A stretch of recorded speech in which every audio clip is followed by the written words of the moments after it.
जिंदगी सोहनी है शिकवे की करिए,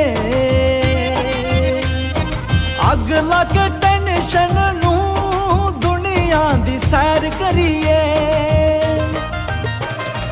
जिंदगी सोहनी है शिकवे की करिए,